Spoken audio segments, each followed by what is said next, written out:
Assalamualaikum warahmatullahi wabarakatuh. Selamat siang dan salam sejahtera bagi kita semua. Yang terhormat Kepala SMA Negeri 2 Eno, Ibu Dr. Hajah Farida Aryani MPD. Yang dihormati jajaran Wakil Kepala SMA Negeri 2 Eno. Yang dihormati Bapak Ibu Majelis Guru SMA Negeri 2 Eno. Puji syukur kehadirat Tuhan Yang Maha Kuasa. Atas izinnya kita dapat bertemu dan berkumpul dalam acara diseminasi budaya positif. Salawat dan salam kepada Nabi besar Muhammad SAW dengan mengucapkan Allahumma sholli ala Sayyidina Muhammad wa ala ali Sayyidina Muhammad. Bapak Ibu yang dihormati, mengawali acara pada hari ini, marilah kita menyanyikan lagu Indonesia Raya. Hadirin dimohon berdiri.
Hadirin dipersilakan duduk kembali.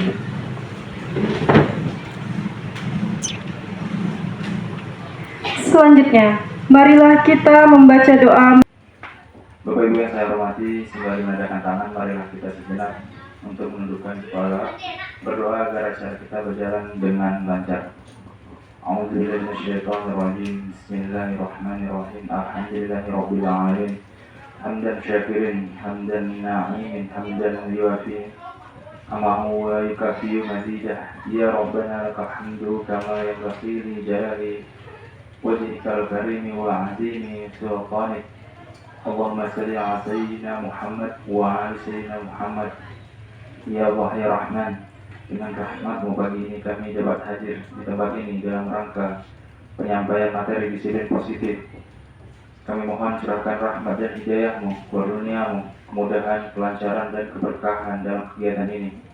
Ya Allah, semoga ilmu yang kami peroleh dalam workshop ini menjadi ilmu yang bermanfaat, ilmu yang menjadi bekal kami bagi kami dalam melaksanakan tugas pokok dan fungsi kami sehari-hari. Ya Allah, semoga dengan acara ini menjadi motivasi bagi kami untuk meningkatkan kualitas pembelajaran kami dalam mendidik siswa-siswi kami. Ya Allah, berikanlah kepada kami petunjuk dan bimbingan agar kami dapat memberikan yang terbaik terhadap sekolah kami, daerah kami, dan negara kami. Tunjukkanlah kepada kami yang benar itu benar, dan berikanlah kekuatan kepada kami untuk melaksanakannya. Dan tunjukkanlah kepada kami yang salah itu salah, dan berikanlah kekuatan kepada kami untuk menjauhinya.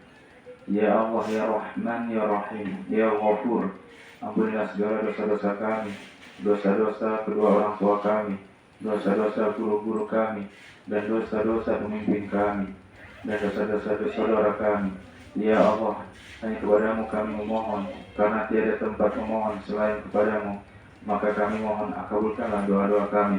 Rabbana zalamna anfusana wa illam taghfir lana wa tarhamna lanakunanna minal khasirin. Rabbana wa la tuhammilna ma la taqata lana bih wa'fu anna waghfir lana warhamna anta maulana fansurna 'alal qaumil kafirin. Rabbana atina fid dunya hasanah wa fil akhirati hasanah wa qina adzabannar. Subhana rabbika rabbil izzati amma yasifun wa salamun alal mursalin walhamdulillahi rabbil alamin. Acara selanjutnya, penyampaian materi oleh Ibu Laura Anggraini SSI. Kepada Ibu dipersilakan.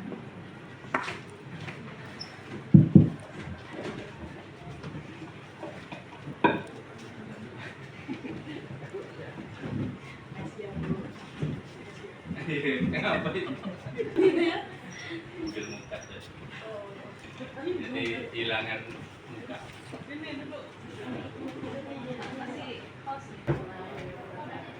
Terima kasih untuk kepada Bapak Ibu yang sudah berkenan untuk dapat menyaksikan presentasi Laura dengan judul budaya positif. Nah, sebelum Laura masuk ke budaya positif, mungkin karena tadi habis makan siang, agak ngantuk. Nah, ada sedikit untuk membuktikan katanya guru-guru SMA Negeri 2 ENO itu terkenal dengan guru-guru yang kompak. Nah, mau coba nih dites sedikit aja sekompak apa sih guru-guru SMA Negeri 2 ENO ini dengan satu games. Nah, kebetulan kita ada berapa nih? 10 ya, 10 orang, 11. Nah, cukup nih kita bagi 3 atau bagi 2, ada yang 4, ada yang 3 berarti nantinya. Nah, sudah kita buat di tengahnya kita kasih lubang yang hanya muat untuk 1 bola jebol di dalam lubangnya. Nah, Bapak Ibu di sini dituntut untuk memasukkan bola ke dalam lubang, tapi dengan cara bersama-sama. Jadi nanti bola itu akan menggelinding, harus jebol nih jatuh ke bawah. Nah, yang duluan jatuh berarti itulah kelompok yang terkompak. Nah, untuk pembagian kelompoknya nanti kita pakai cara do re mi aja. Do kelompok 1, re kelompok 2, mi kelompok 3. Berarti kita mulai dari Bu Cucu ya. Berarti Bu Cucu do. Ya. Do re mi. Wika do mi. Do, oke. Yang do 1 kelompok boleh dengan kelompoknya, re 1 kelompok, mi 1 kelompok. Nah, ini satu masing-masing ukurannya itu ada berbeda-beda.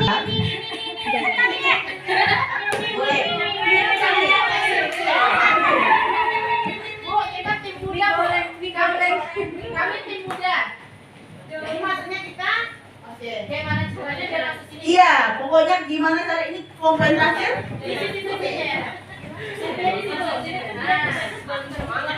Bola itu harus jebol. Nah, kita mulai.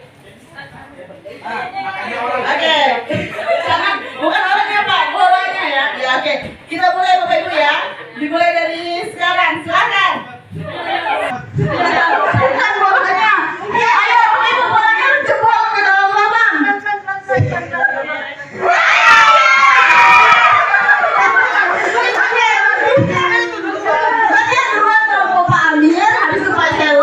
Kelompoknya Bu Cucu. Boleh buka sama dulu. Oke, siap. Kita ulang. Oke.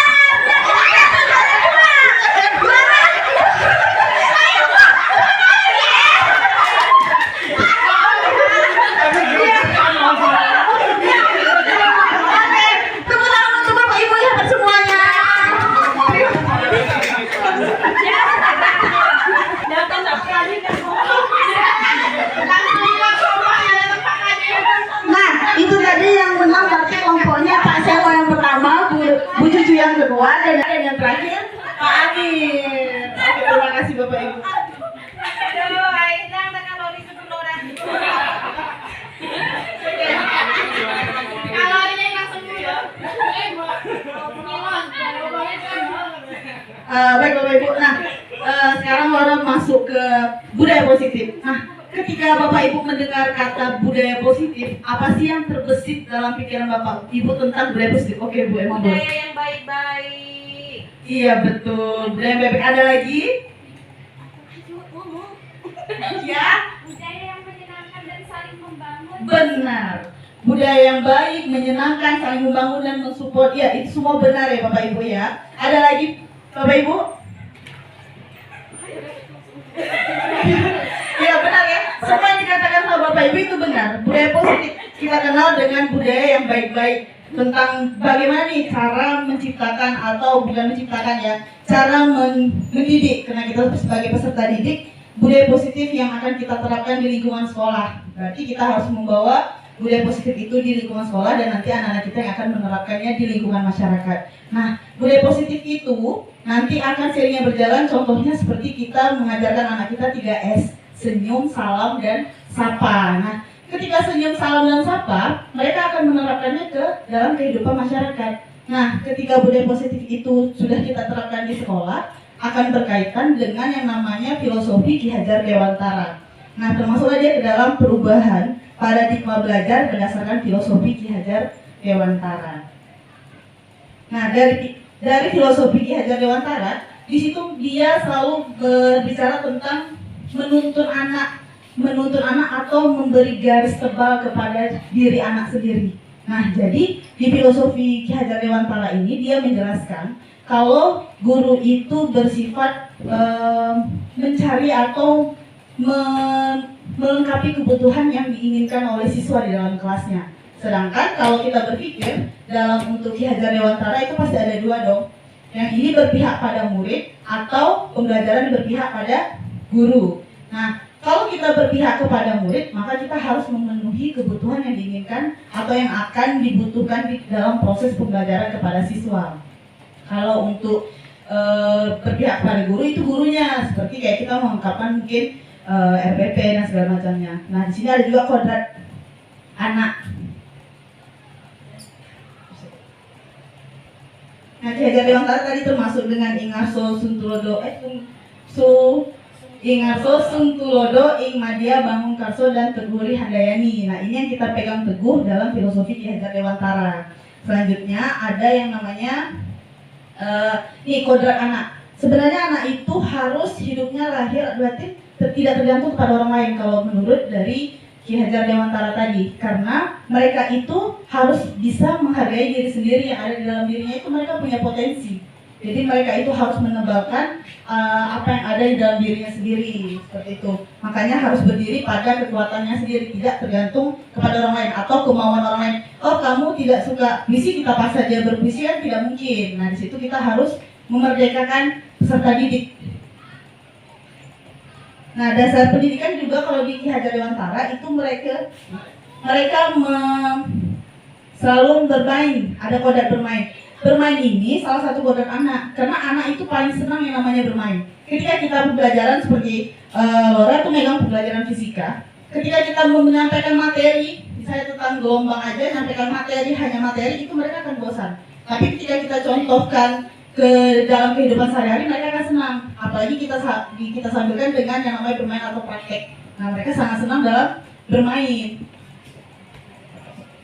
Nah, ini dia tadi yang bermain. Dalam bermain, ternyata di permainan itu juga akan menghasilkan yang namanya beberapa poin penting yang akan tercipta dalam tubuh anak atau dalam diri anak sendiri. Kayak ada budi pekertinya. Di situ mereka akan berpikir nih, ketika main congklak, lah harus pulang ke induk itu harus hitungan ke berapa? Di situ ada matematikanya, kecepatannya.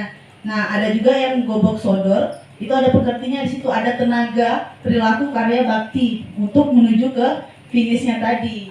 Jadi Ki Hajar Dewantara ini sebenarnya sangat bagus, cuman kita menerapkannya aja yang belum pas ya Bapak Ibu. Ya mungkin Bapak Ibu sudah menerapkan ada beberapa games, cuman tidak selalu yang ada games di dalam kelasnya gitu.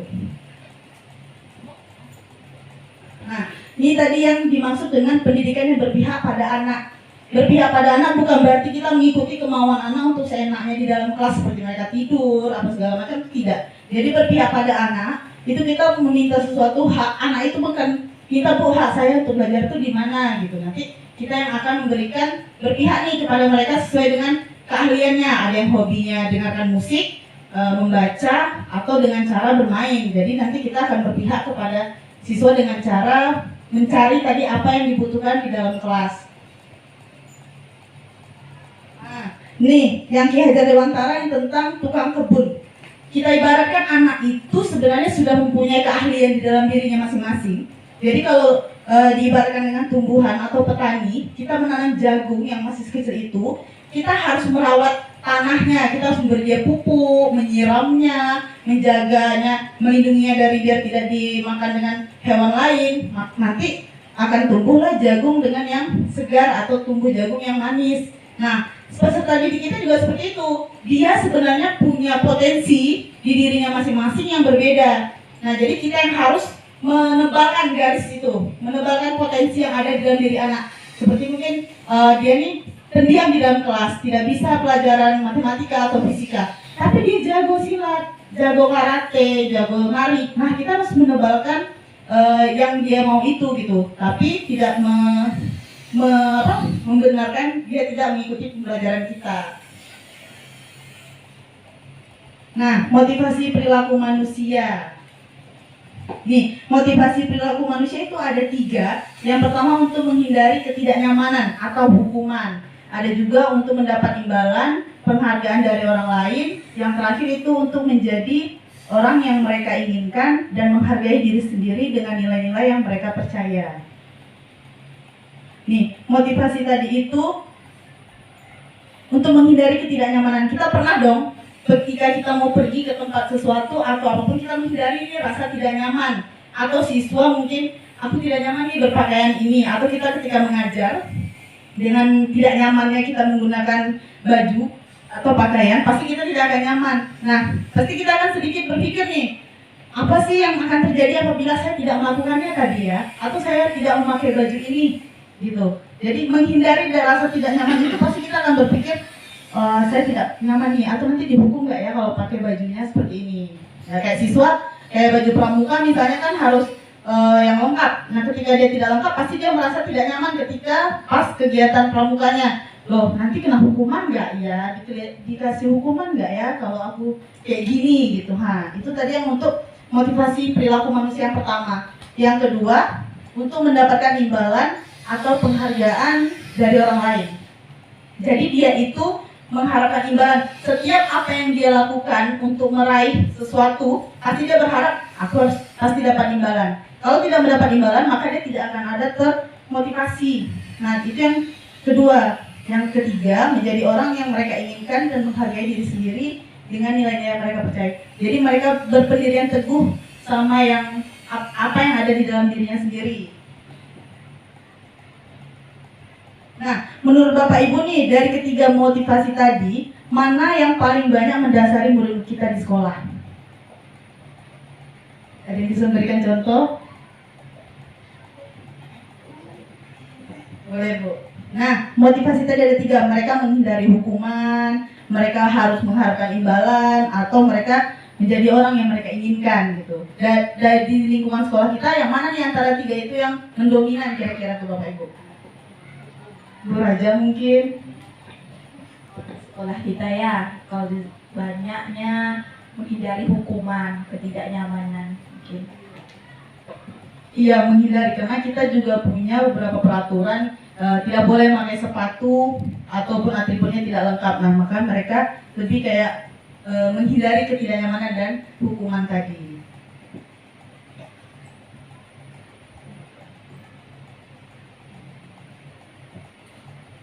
Nih, kalau hukuman itu dia satu arah, berarti dibuat oleh gurunya. Telat masuk kelas, keliling lapangan, itu hukuman. Berarti satu arah, hanya gurunya nih yang membuat sendiri. Ada juga mode paksaan. Kamu itu harus push up misalnya. Nah, itu juga termasuk mode paksaan karena tidak ada dari diri anaknya sendiri. Dia tidak ingin nih dihukum, tapi itu sudah dibuat oleh guru gitu. Dan ada juga menyembunyikan kesalahan. Nah, itu dia termasuk dalam hukuman dan untuk diri sendiri. Konsekuensinya, kalau konsekuensi itu ada kesepakatan antara guru dan murid. Nah, ini nanti termasuk ke dalam kayak kesepakatan kelas atau kesepakatan antara Bapak Ibu dengan peserta didik.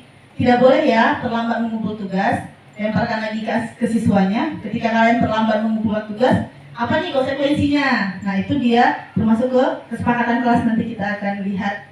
Nah, kepatuhan murid belajar taat peraturan. Nah, ini kalau untuk konsekuensi sudah ada nih kita sepakati bersama siswa.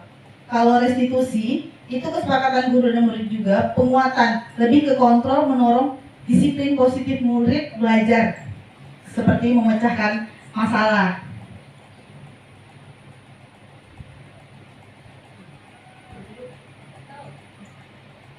Nah, nih, coba nih Bapak Ibu. Yang pertama, termasuk hukuman atau konsekuensi dia. Mencatat 100 kali di dalam buku kalimat, saya tidak akan terlambat lagi. Karena dia terlambat datang sekolah. Kira-kira ini hukuman atau konsekuensi? Hukuman atau, oke, Cynthia, konsekuensi. Bu Raja dan Bu Rika hukuman. Coba kita lihat jawabannya. Lagi. Nah, jawabannya hukuman, karena itu kan dari gurunya nih, dia terlambat hanya dalam satu pihak. Nah, yang kedua nih Bapak Ibu, ada lagi yang namanya lari nih mengelilingi lapangan basket 2 kali karena terlambat hadir di sekolah. Kira-kira apa nih Pak Amir? Hukuman. Coba kita lihat Ibu. Hukuman, oke benar, berarti jawabannya hukuman karena dia hanya satu pihak. Nah, yang ketiga, membersihkan coretan yang dibuat di meja tulis. Kira-kira hukuman atau konsekuensi? Konsekuensi, coba.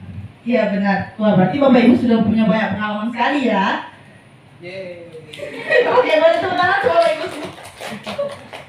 Nah, yang keempat, murid diminta untuk push up 15 kali karena tidak menggunakan masker sekolah. Ini berarti waktu masa pandemi ya Bapak Ibu ya, wajib menggunakan masker. Kira-kira hukuman? Iya, jawabannya hukuman. Banyak nih. Yang kelima, mengganti kertas tugas teman yang telah dicoret-coret. Kira-kira hukuman atau konsekuensi? Iya, konsekuensi. Berjemur di lapangan? Hukuman. Murid diminta bertelanjang kaki sepanjang hari karena tidak menggunakan sepatu warna hitam. Kira-kira hukuman atau konsekuensi nih? Hukuman. Hukuman atau konsekuensi ya? Hukuman. Nah, yang terakhir, berdiri di depan kelas sambil mengangkat kaki satu karena tidak bisa menjawab pertanyaan. Oke, berarti benar semua ya Bapak Ibu. Berarti 100 untuk Bapak ya. Pasti untuk 100 ya. Nah, kita masuk ke 5 posisi kontrol. 5 posisi kontrol tadi nih Bapak Ibu. Ada penghukum, pembuat merasa bersalah, teman, pemantau, dan manajer. Nah, kalau penghukum yang tadi sudah kita lihat hanya satu pihak. Seorang penghukum bisa menggunakan hukuman fisik. Nah, fisik tadi ya keliling lapangan, push up, dan lain sebagainya. Kalau pembuat merasa bersalah itu kayak lebih, nanti kita lihat contohnya ada. Posisi ini guru akan bersuara lebih lembut, lebih kayak merayu ya Bapak Ibu ya. Murid merasa tidak nyaman, bersalah, atau dia nanti akan rendah diri. Nah, kalau posisi teman, posisi ini tidak akan menyakiti murid, tetapi berupaya mengontrol murid melalui persuasi. Berarti dia masuk ke dalam diri muridnya gitu, merasuki, dia akan menjadi teman nih. Nah, pemantau, posisi pemantau berdasarkan pada peraturan-peraturan yang sudah ada. Jadi dia memantau sesuai dengan yang sudah ada peraturan yang telah dibuat. Yang terakhir yang paling terakhir yang kelima, manajer. Guru mempersilahkan murid itu untuk mempertanggungjawabkan apa yang telah diperbuatnya. Jadi kita balikan lagi setelah kamu melakukan itu, apa yang akan kamu buat. Coba kita lihat contohnya. Nih, seperti kasus seorang siswa yang tidak memakai atribut lengkap saat upacara. Kan siswa kita kadang di hari Senin tuh bisa topi lah, dasinya lah, ikat pinggangnya lah tidak dipakai, atau sepatunya lah, Pokoknya banyak atribut yang seharusnya dipakai tidak dipakainya. Nah, hormat bendera selama 1 jam itu termasuk penghukum. Berarti dia adalah guru yang penghukum. Ada lagi nih, berapa kali ibu harus beritahu kamu ya dengan ada yang lemah? Berapa kali nih nak, ibu harus ngasih tahu kamu nih, gitu. Kok masih ngulangin lagi? Itu membuat merasa bersalah. Nah, ayo dong ikutin aturan sekolah kemarin. Kamu kan sudah janji nih ke ibu. Kenapa hari ini terulang lagi? Baru dia mengeles lagi, ya sudah. Kali ini tidak apa-apa, Senin depan jangan diulang lagi. Nah, ini termasuk kayak contoh teman tadi. Kita bersama murid itu menjadi teman. Yang keempat, kamu tidak memakai atribut lengkap. Sudah tahu konsekuensinya apa kan? Setelah ini kamu beli atributnya ke koperasi sekolah dong. Nah, di sini sebagai pemantau, karena sudah ada aturan ketika tidak lengkap, maka peserta didik harus membeli atribut untuk melengkapi atribut sekolah yang seharusnya dia lengkapi. Yang terakhir, itu manajer. Nah, manajer banyak nih. Apakah kamu tahu kesalahan kamu? Dia bertanya. Habis itu, kira-kira bagaimana nih kamu memperbaiki kesalahan? Setelah dia menanyakan kesalahan kepada anak, dia lemparkan lagi. Bagaimana cara anak untuk memperbaiki kesalahannya? Apakah Senin depan akan kamu ulangi lagi? Menanya lagi apakah kesalahan itu akan diulangi lagi atau tidak? Nah, ini sebagai manajer ya Bapak Ibu ya. Nah, sekarang kita diskusi nih. Apa sih posisi kontrol Bapak Ibu nih di sekolah? Boleh lah Pak Amir dulu. Menurut saya itu sebagai pemantau, Bu Laura. Karena bagaimana seorang guru pasti dia akan memantau bagaimana tingkah laku seorang siswa. Pak Amir dia lebih ke pemantau ya. Boleh tuh. Benar Pak, tapi kalau Laura pribadi itu kayaknya Laura lebih ke penghukum ya. Sering kalau anak telat terus bilang, kirim lapangan, 2 kali, 1 kali gitu. Nah, kalau Bu Cucu gimana nih? Posisi kontrol dirinya sebagai apa tuh? Kayaknya saya sebagai teman lah. Lembut ya. Iya, harus lemah lembut sama anak. Iya. Bu Cucu sebagai lemah lembut. Nah, kalau Bu Raja sebagai? Kalau saya sih mau tanya aja, tadi kan ada yang terkait tadi kan ada pemantau ya. Nah, sebaiknya di posisi ini kita sebagai guru adalah yang baiknya adalah sebagai manajer, yaitu memanage semuanya dari teman pemantau. Nah, ada gurunya adalah menjadi memanage. Sedangkan di sini kan ada Ibu Laura pakai penghukum, ini pemantau, ini pakai teman. Nah, jadi ya sebaiknya itu tadi kayak manage ya. Jadi kita yang realitanya, ya kan? Ya realitanya kita kan diskusi ya. Bagaimana ya kalau kita sebagai guru ini kan terlalu akrab dan menjadi seorang teman untuk murid kita. Bagaimana kita memposisikan kita sebagai guru itu untuk menjadi seorang manajer yang baik gitu. Baik, terima kasih. Wah, bagus sekali. Itu tangan dulu untuk Bu Raja. Iya, benar, karena kadang apalagi guru muda ya biasanya atau guru-guru yang gaul itu biasanya dia ke siswa atau peserta didik itu seperti teman. Nah, tapi mungkin walaupun dia seperti teman masih ada batasan antara peserta didik dan gurunya. Nah, mungkin kalau teman itu kita boleh lah ya minta pendapat Bu Cucu nih sebagai teman tadi. Gimana tuh Bu caranya masih memanage peserta didik nih? Kalau saya pribadi ya jujur mungkin saya sebagai penghukum iya, teman juga iya, kadang pemantau juga. Tapi untuk sebagai manajer, mungkin sebagai manajer kan ada tahapan-tahapan tertentu tentunya kan. Mungkin tidak sampai habis untuk pada tahapan tertentu itu, mungkin sampai tahapan identitas saja mungkin ya. Jadi kalau solusinya tadi, kalau saya sebagai teman tadi tentunya saya akan merubah dulu dari saya pribadi, tidak lagi memposisikan diri saya sebagai teman, tapi berusaha untuk merubah sebagai manajer tadi. Karena kan sebelumnya kan kita sudah sudah tahu tadi kan manajer itu seperti apa gitu kan. Itu aja mungkin. bukan apa namanya, mungkin keliru mungkin ya, kalau pilihan saya sebagai teman itu sangat keliru. Iya kan, yang bagusnya tadi memang seperti manajer ya gitu. Mungkin selama ini kesalahan pada saya karena menganggap siswa tadi sebagai teman, itu saja. Tapi nggak dipungkiri ya Bapak Ibu ya, sebenarnya kalau secara umum kita lihat, kita sebagai guru itu lima-limanya itu kita jalani. Karena tidak setiap hari juga Bu Cucu berubah jadi teman. Karena kadang-kala Bu Cucu juga berubah jadi penghukum. Sebenarnya guru itu bisa berubah. Kalau untuk mengikuti aturannya memang seharusnya manajer. Saya pribadi juga seringnya menghukum. Kadang sama si peserta didik juga bakalan jadi teman. Kadang memantau nih kan. Memantau, kadang semuanya itu sebenarnya sudah kita lakukan, tapi kita tidak tahu posisinya itu di mana nih. Kayak kita menanya, kan kamu terlambat, kamu tahu nih apa konsekuensinya terlambat ngantar tugas? Kayak mungkin kita lagi booming nih, paraf ya kan Bapak Ibu ya. Nah ketika dia lambat mengantar tugas, maka parafnya pasti konsekuensinya dia tidak dapat paraf dari kita.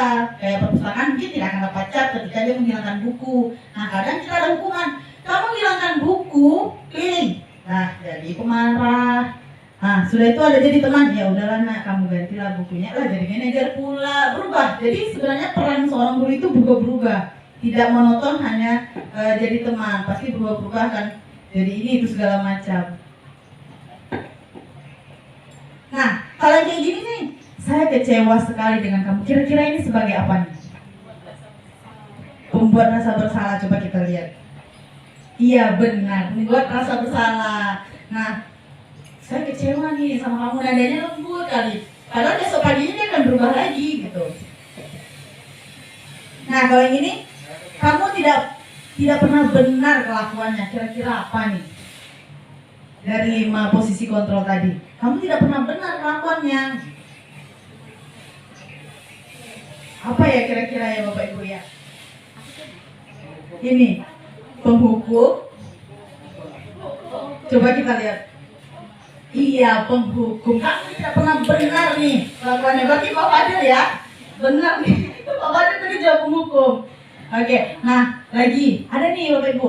Apa rencana kamu untuk menyelesaikan? Wah, kalau ini pasti dong. Kita nebaknya pasti manajer. Nah benar. Jadi kalau kita tanya, apa nih rencana kamu untuk menyelesaikan? Kita bertanya kepada peserta didik. Setelah kamu melakukan kesalahan, apa yang akan kamu lakukan?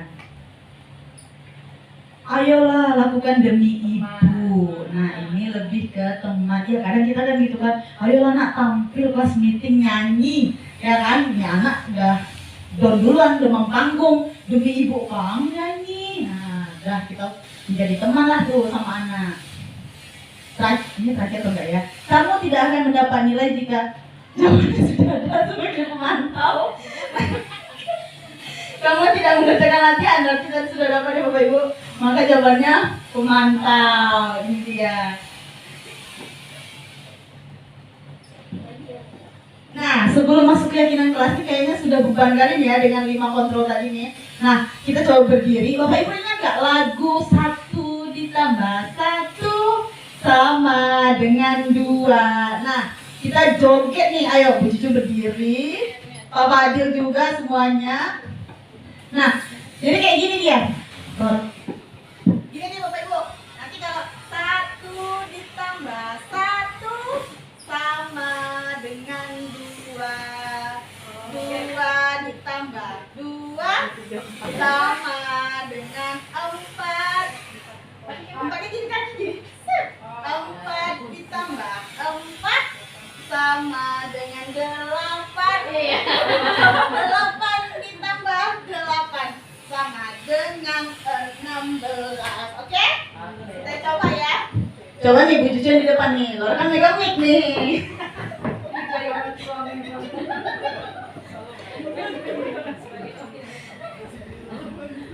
Ya kita mulai. Ayo kita mulai yuk. 1, 2, 3. 1 ditambah 1 sama dengan 2. 2 ditambah 2 sama dengan ditambah 4 sama dengan 8. 8 ditambah 8 sama dengan 16. Yes, terima kasih Bu.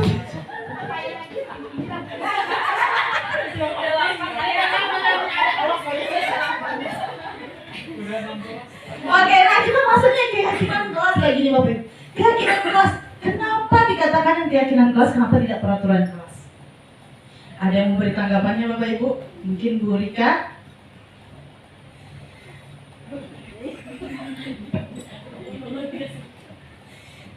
Baik, terima kasih. Kenapa harus keyakinan kelas? Kenapa bukan peraturan? Seperti yang sudah kita lihat, yang sudah kita dengar tadi, bahwa sebaiknya kesepakatan hukuman itu dilakukan karena adanya kesepakatan antara dua belah pihak, bukan sepihak. Karena ketika hukuman yang kita berikan kepada anak, mungkin anak menjalaninya akan dalam perasaan yang tertekan. Tapi ketika kita melakukannya dengan ada keyakinan atau kesepakatan bersama, maka dilakukannya dengan senang hati. Terima kasih, mungkin begitu. Iya, benar sekali itu Bu Rika. Keyakinan itu kita adanya kesepakatan antara siswa. Nah, benar ya, boleh tepuk tangan dulu untuk Bu Rika. Ada lagi yang mau ditambahkan Bapak Ibu? Bu Ajeng, ada yang mau ditambahkan? Pas. Oke.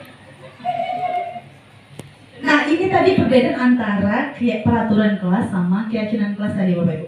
Nah, kalau peraturan kelas itu berasal dari luar individu. Udah ditetapkan nih kayak peraturan kelas sekolah kita kan. Datang harus 7.15, itu sudah harus apel. Nah, itu peraturan yang harus ditaati. Itu bukan kesepakatan antara peserta didik dan gurunya. Nah, kalau bersifat konkret, pernyataan lebih rinci, dominan kalimat negatif, nah itu dia lebih ke peraturan. Nah, kalau keyakinan itu kita membuatnya sama-sama.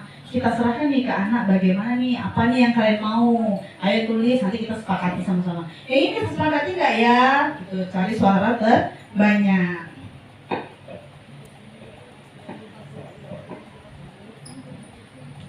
Nah, ini tadi peraturan. Kalau peraturan itu contohnya kayak gini.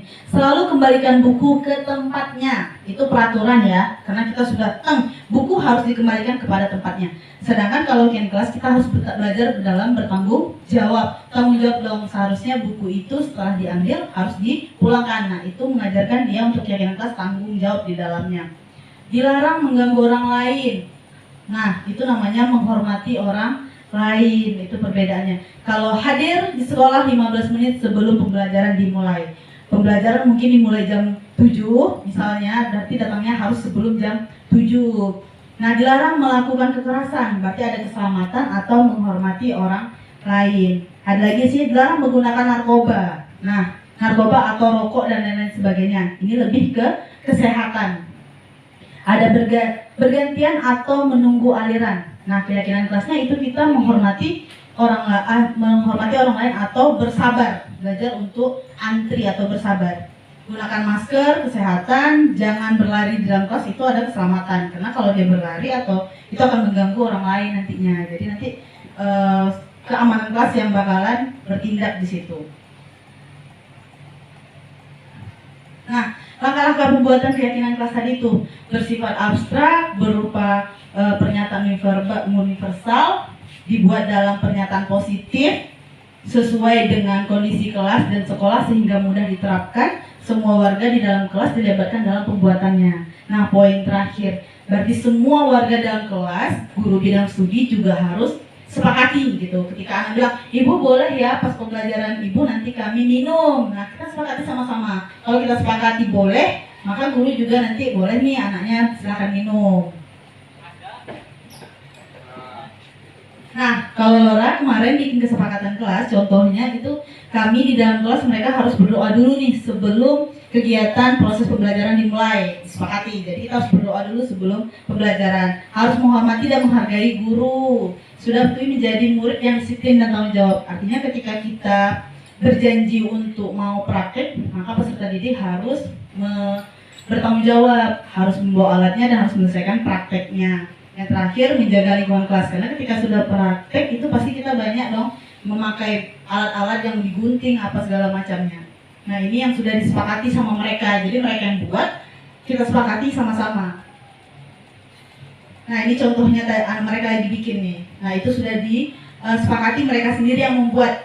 Jadi tidak bisa mereka langgar. Ketika mereka langgar, mereka harus bertanggung jawab. Karena ini sudah kalian sendiri yang membuat, kalian sendiri yang menyepakatinya. Ini mungkin berempat atau berempat. Jadi 2 depan 2 belakang. Tuliskan satu kesepakatan kelas kita tuh. Misalnya sepakatnya tidak boleh berbicara pada saat ada yang sedang berbicara. Silakan mengangkat tangan ketika ingin berbicara. Nanti saya bikinkan kesepakatan kelasnya. Ini agak beda nih. Ya, nanti habis itu baru tempel ke depan. Double tick and itu bisa dihilangin ya? Nih, boleh wakil satu. Boleh pilih mau warna apa aja. Silakan diambil. Berlipat. Boleh. Ininya boleh. Nih, kesepakatan kelas kita nih. Silakan tuliskan berbeda. Kalau sama nanti kita saring. Nanti habis itu kalau udah selesai baru ditempel ke depan. Silakan tuliskan kelas waktu. Kaku dan aku.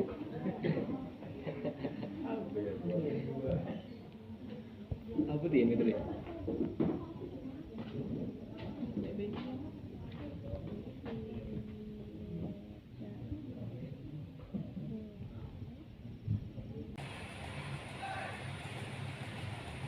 Kita masuk ke segitiga restitusi. Next. Apa itu restitusi? Restitusi mungkin Bapak Ibu sudah dengar sekilas. Sebenarnya Bapak Ibu sudah melakukan restitusi ini, cuman mungkin kita baru tahu posisinya itu ada 3 segitiganya mungkin. Nah, restitusi di sini menurut Gosen itu dia menciptakan kondisi bagi murid untuk memperbaiki kesalahan mereka sehingga mereka bisa kembali pada kelompok mereka dengan karakter yang lebih kuat. Mereka harus dituntut memperbaiki apa yang telah mereka lakukan. Itu menurut Gosen. Kalau menurut Klasem, maaf ini Bu Kiki kalau salah tebel lidahnya. Klasem Gosen. Nah, kalau menurut Klasem itu restitusi itu proses kolaboratif yang mengajarkan murid untuk mencari solusi atau masalah dan membantu murid berpikir tentang orang seperti apa yang mereka inginkan. Nah, ini tahapannya restitusi tadi yang katanya harus yang pertama menstabilkan identitas. Kita harus menstabilkan identitas artinya kita tidak menyalahkan walaupun apa yang dia buat mungkin salah, tapi tidak menjudge mereka kalau itu salah. Jadi kita harus stabilkan dulu nih, kenapa kamu berbuat seperti itu. Setelah distabilkan akan ada yang namanya validasi tindakan yang salah. Nah, kamu tahu kan yang kamu buat tadi salah? Kita mendengarkan dulu nih, kenapa kamu melakukan itu? Begini, segala macam dia akan menjelaskan. Terus kita validasi, tindakan kamu salah, tapi tidak menyudutkan. Jadi kita bilang salah, tapi kita harus carikan bantuan. Nah, kamu seharusnya nanti seperti ini. Yang terakhir, kita menanyakan keyakinan. Kan kita sudah ada keyakinan kelas nih. Kamu tidak boleh terlambat mengumpulkan tugas dan lain sebagainya. Gimana nih keyakinan kelasnya dilanggar atau tidak? Setelah distabilkan, kita validasi kesalahannya apa, kita tanyakan keyakinan kelasnya. Jadi itu yang dinamakan segitiga restitusi tadi. Nah, ini dia, kalau menstabilkan identitas, ada bagaimana proses pembelajaran seharusnya, jangan kritik murid yang sedang mengalami identitas gagal. Artinya ketika dia melakukan kesalahan, jangan langsung dijudge, kamu salah ini segala macam, enggak. Karena harus dengarkan dulu penjelasannya. Ada banyak ketika mereka mungkin terlambat, kenapa kamu terlambat datang? Ya kalau di jalan misalnya jalan sana jalannya jelek, mungkin apa segala macam, kita validasi dulu.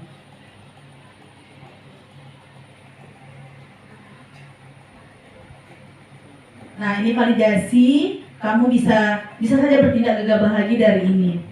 Kamu bukan melakukan tanpa sesuatu alasan tertentu. Ini tadi yang kita bertanya. Berarti ada alasan dong kenapa kamu terlambat, ada alasan dong kenapa kamu tidak mengerjakan tugas nih yang ibu berikan. Selanjutnya yang terakhir itu menanyakan keyakinan kelas tadi. Dia akan tahu, karena keyakinan itu sudah disepakati bersama. Mereka akan tahu kalau keyakinan itu mereka langgar. Salah, keyakinan ini salah. Seharusnya seperti ini. Dulu tanya, dia menyadari tidak posisi poin kesalahan dia itu di mana dan harusnya bagaimana? Nah, di sini kan ada satu siswa di sini dalam adegannya dia itu terlambat mengumpulkan tugas. Nah, ketika dia terlambat mengumpulkan tugas,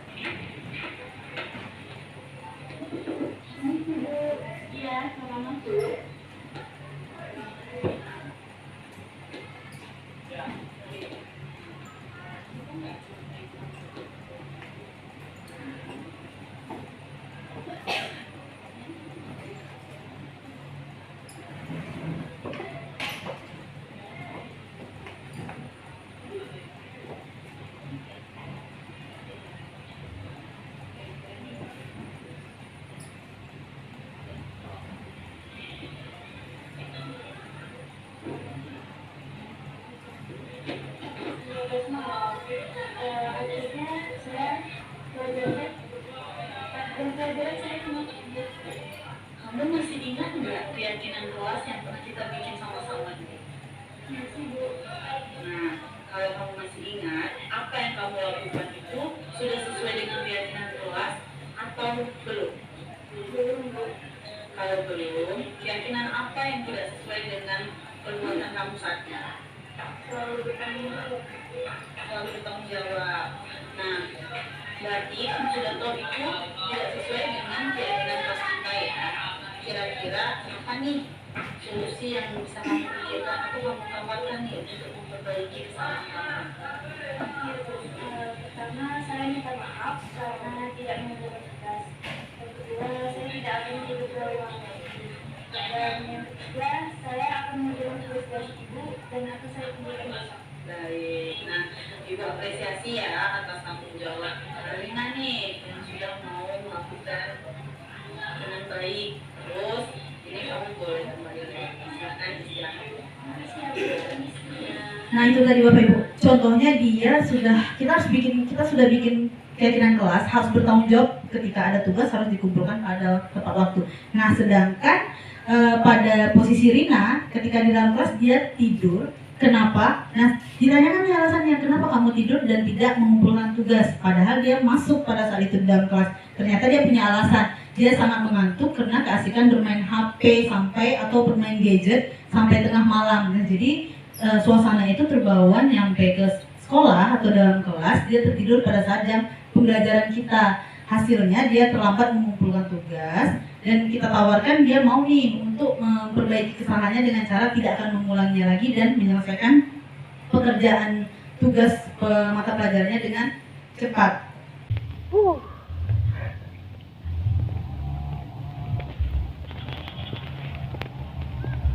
Bro, mana bro? Mau pulang bang? Duduklah dulu bro sini. Ngopi dulu kita. Tadi perempuan nunggu bang. Duduk aja lah dulunya, kopi nah enak bro. Aduh. Kopi dulu. Ya, duduk kita. Capek ya bro? Capek bang, banyak tugas di sekolah bang. Ini bang rokok dulu. Bang, tidak bang. Saya lagi jaga kesehatan bang.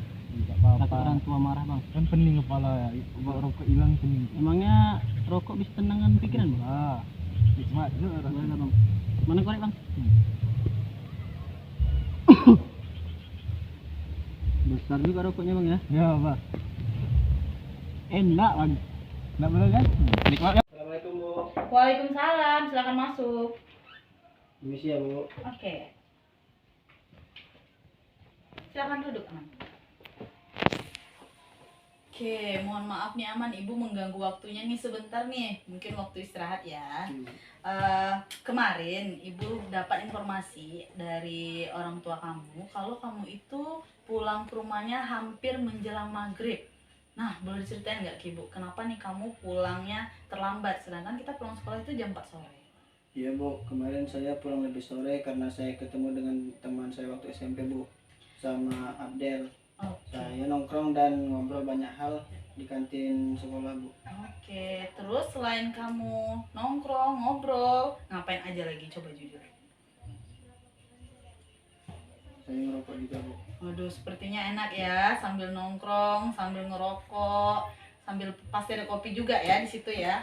Nah, sebenarnya sih kamu harus tahu tempat. Nah, ketika itu mungkin kamu sedang berpakaian sekolah ya, merokok. Nah, itu kan sifatnya negatif tuh, dan seharusnya kamu harus bisa menolak ajakan teman kamu.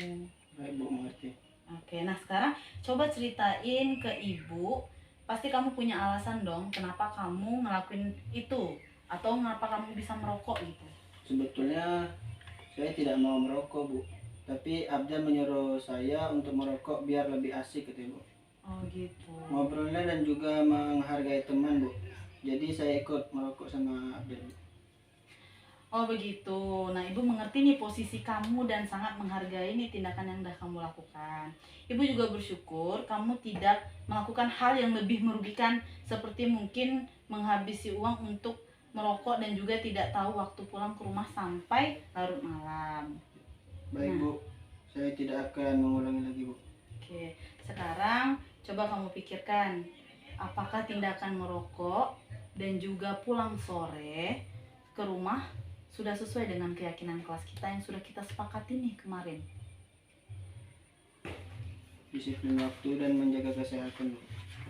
Oke, berarti keyakinan kelas apa nih yang sudah dilanggar? Merokok, Bu. Merokok. Jawabannya mungkin lebih ke disiplin waktu juga ya, sama menjaga kesehatan. Nah, sekarang menurut kamu disiplin waktu dan menjaga kesehatan itu penting atau tidak? Sangat penting, Bu. Sangat penting. Kalau menurut kamu penting, keyakinan apa nih yang bisa kamu lakukan saat kamu dihadapkan pada teman yang seperti Abdel tadi?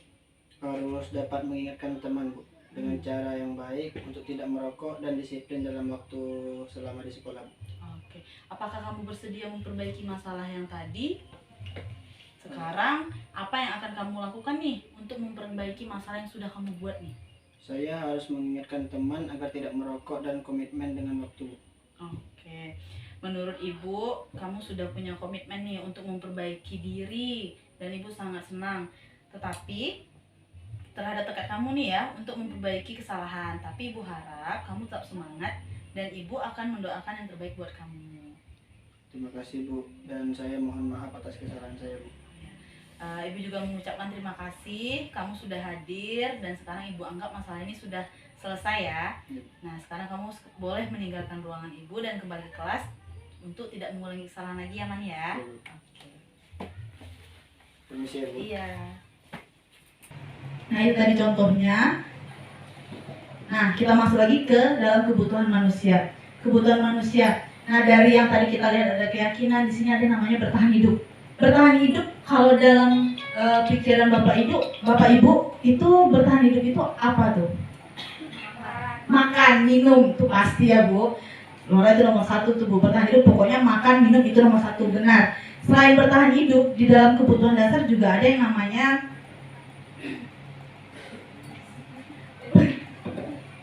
penguasaan. Nah, dari penguasaan juga ada yang namanya kasih sayang dan rasa diterima. Nah, kita paling senang kalau kita berada di satu lingkungan itu kita dihargai. Arti dari kasih sayang itu kita tuh dihargai loh. Aku dianggap di sini. Itu pasti kita senang dong. Tiap hari aku bakalan di sana. Jadi peserta didik ketika kita beri dia rasa sayang atau diterima di dalam kelas kita panggil dia. Halo, apa kabar nih? Misalnya, apa kabar Spici? Apa kabar Reno? Seandainya, nah mereka merasa diterima. Oh, ibu itu ingat aku, ibu itu mandang loh gitu. Jadi mereka akan bahagia nih ketika masuk di dalam kelas kita. Itu kalau dia yang merasa kasih sayang. Tapi kalau kita tidak berikan dia rasa kasih sayang atau rasa diterima, mereka akan jenuh. Ibu ini anak itu terus, dialah dia pintar. Dia akan merasa dirinya tersudutkan. Jadi harus ada yang namanya rasa kasih sayang atau rasa diterima di dalam lingkungan. Ada juga yang namanya kebebasan. Kebebasan bukan berarti bebas dalam arti yang negatif. Di sini bebas, mereka boleh bertanya, mereka boleh kita berikan. Nah, pembelajaran ini kita maunya seperti apa nih? Kita lemparkan, Bu, kita pakai games atau kita praktek di lapangan nih segala macam. Nah, kita berikan mereka kebebasan untuk mengajukan pendapat. Yang terakhir kesenangan. Kalau bisa kita menciptakan suasana yang senang gitu untuk mereka. Nah, ini tadi yang bertahan hidup, survival. kalau berbahasa lapangannya itu survival, kebutuhan yang bersifat fisiologis untuk bertahan hidup, ya kesehatan, kita butuh rumah, butuh makan, minum, dan lain sebagainya. Nah, ini yang penjelasan untuk penguasaan tadi. Kebutuhan ini berhubungan dengan kekuatan mencapai sesuatu, menjadi kompeten, menjadi terampil, diakui atas prestasi. Ini biasanya anak-anak yang ikut perlombaan apa segala macam, itu penguasaan tentang apa yang dia bisa, kompetensinya. Kasih sayang dan rasa diterima tadi seperti dihargai atau seperti di kebutuhan ini juga meliputi keinginan untuk tetap berhubungan dengan orang lain. Nah, berhubungan baik dengan teman, keluarga, guru, dan lain sebagainya. Kebebasan memiliki pilihan yang mampu mengendalikan arah hidup seseorang. Ini dia kebebasan tadi, kesenangan, dan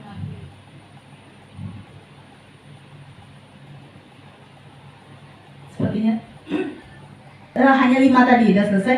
Nah, untuk yang restitusi tadi, Laura ada sedikit cuplikan contoh yang sudah dilakukan. Sebenarnya Bapak Ibu sudah melakukan restitusi itu, cuma tidak tahu penempatannya. Saya menstabilkan dulu, kadang kita acak, bukan kita menstabilkan dia dulu, pasti kita kamu salahnya ini, gitu kan? Kita langsung memberitahu mereka salahnya, sedangkan sebenarnya kita itu menstabilkan dulu, tanya dia menyadari tidak posisi poin kesalahan dia itu di mana dan harusnya bagaimana. Mungkin sudah selesai diskusi kita pada siang hari ini. Hasil dari diskusi kita bersama tentang budaya positif. Nah, ada nggak nih bapak atau ibu yang mau refleksi lah sedikit apa yang dapat diceritakan dari materi tadi? Oke, Pak Munir, boleh dipersilakan Pak Munir.